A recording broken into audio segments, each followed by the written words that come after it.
Ah,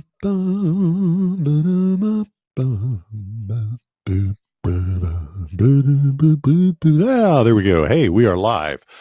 Well, apparently my sound wasn't working the last time I recorded this, so we're gonna do it again. Hello, everybody. I'm Jack Heald, the dad you wish you had, and it is Monday, February the 10th, 2020. This is your afternoon update.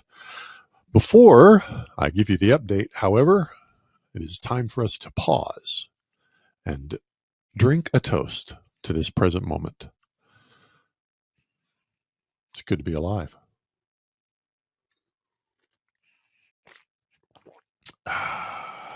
Coffee. Life is better because of it. All right. Today, I'm thinking about what's required to build the kind of society that we want to live in. And I actually, as I was thinking it through, I was thinking, well, what kind of society do we want? Before we know what to do, we need to know what our goal is. What kind of society are we wanting to create? And I came up with two different possibilities. Do we want a just society or do we want a good society? And I know an awful lot of people would say, well, I want a just society. I don't. And I want a good society. And let me explain my reasons. When you think about justice, first of all, justice is almost impossible to define. Justice for one person is going to be injustice for another. But beyond that, justice implies that you get what you deserve and other people make sure, and other people are paid back for their wrong. It is a focus on what's wrong, on what has to be fixed, and it tends to be a zero-sum game. So if I'm after justice, that means somebody robbed me of something that I deserve, and they need to make it right. So in order for me to have it, they have to be deprived of it. They deprived me of something, they need to be deprived back. And you can get into a very retributionist type of relationship with your society and with your world. And I think that will devolve ultimately into utter chaos. I think we see that expressed today, at least in social media, where everybody is after justice, and justice involves calling people out, pointing out what's wrong and what's flawed and what's failed.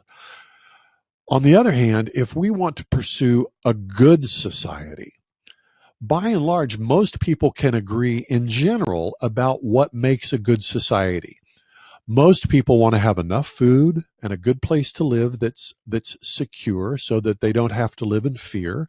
They want to be surrounded by their family and the people that they love, and they want to be able to spend their time doing the things that will ultimately lead them to happiness, generally within the constraints of not costing other people all those things that they want. So if you pursue a good society, a virtuous society in that way, that's not a zero-sum game. There's no reason from a philosophical standpoint that everybody can't have that. Now, granted, we have constraints on resources, but philosophically, there's no reason not to pursue creating a society where everybody has enough to eat and a good place to live, safety and security in their persons, surrounded by the people they love, spending their time doing what gives them pleasure and satisfaction. It's a positively focused, open-ended game that we play. And it reminds me of something that I heard Jordan Peterson talk about multiple times. When you're thinking about how to conduct your life, what would be the most meaningful way to spend your time? Well, we are aware as conscious animals of the existence of the future and our ability to do things now that affect the future. So the most meaningful thing we can do is make choices right now that are good for us right now and good for us in the future, and good for those we love right now and good for those we love in the future. And none of that talks about justice. It talks about goodness. So my thesis is this: the best way we can spend our time building the kind of society we want is to seek a good society and not worry too much about making a just society our focus. Undoubtedly, justice will be part of a good society, but not the focus. I'm Jack Heald, the dad you wish you had. Be sure to subscribe for updates, and we'll talk to you around